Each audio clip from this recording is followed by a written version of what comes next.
Odema bikono a very quick one. Onwere nwanne anyị nwaanyị na-efu efu ya na nwa oku n'aka, nwa 2 years oku n'aka. Nwanne anyị nwaanyị awo Blessing Alozie mana aha di ewo John. John awụkwanụ onye ngwa na steeti Abia mana ha bi na Obowo. Ha bi na Obowo. And nwanne anyị nwaanyị a onye ụvụrụ abọ Mbaise. So yana this John bụ di bịara nwee problem, you know.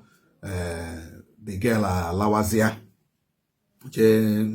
nọrọ with somebody na Port Harcourt, you know, na-elekọta nwa ya. So at a point, one man enyi die asị na aha ya bụ Ugochukwu Nwosu.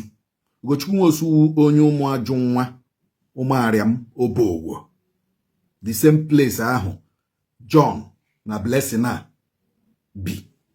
So enyi di anụ akpọ ya, you know, si na o nwere na ọ chọrọ ịhụ ya, na o nwere ihe dapụtara anụ, maybe business or whatever. So this Blessing ekuru nwa ya 2 years pụtawa. So kpọzie this Ugochukwu Nwosu asị ya kedu ebe ọ ga-ahụ ya.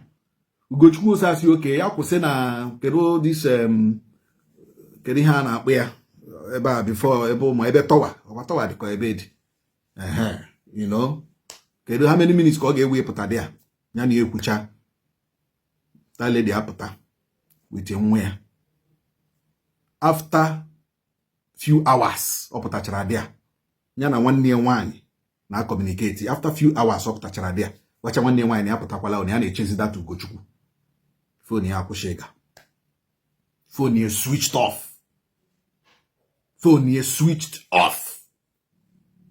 Ihe America mgbe January 25th, 2025. January, February, March, April, May, June. For the past 5 months now, this girl oporo ije hụ Ugochukwu Nwosu is nowhere to be found till today.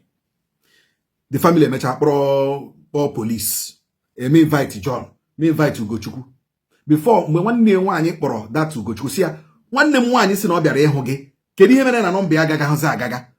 The first initially ho ya si mba kedu ihe ọ na-ekwu no frọkwa ya this and that and this, you know, God ya na onwe dị mgbe ya na ya kwuru na ha ga-ahụ.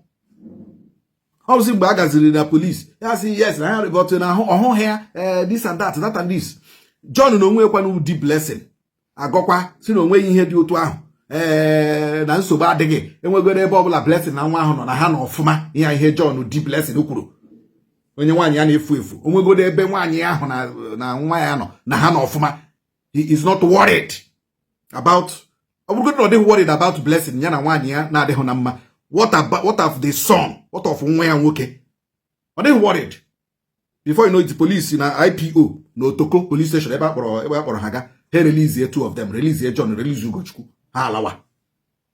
Kamgbe ahụ ruo taa, nobody has given any information about the disappearance of Blessing na nwa ya nwoke. So I'm making this video to the DPO of Otoko police station and the police guy in charge, Francis, the IPO, Francis. I'm making this here. We are going to forward this thing to the Commissioner of Police Imo State and we are going to follow it up. You cannot, in a case of disappearance, you just release here the suspects without thorough investigation. You know, release a halawa. And the statement from this John will say, Blessing, is it not suspicious? As a police officer, can't you suspect it? John do with this Blessing now. Blessing na adịghị awe. Ugochukwu na onwunye si ya pụtawa. Kedu ihe mere Ugochukwu jiri initially go na no nwekwe na enweghị ni mechapụ ya kwetezie na anya na ya nwere agreement to see. So we are asking the Commissioner of Police Imo State to look into this matter. We are forwarding this thing to the Commissioner of Police and we are following it up immediately with a serious backed up petition. Blessing must be found together with the son. CP Imo State, take note, sir. DPO Otoko Police Station Obowo. Take note. Thank you.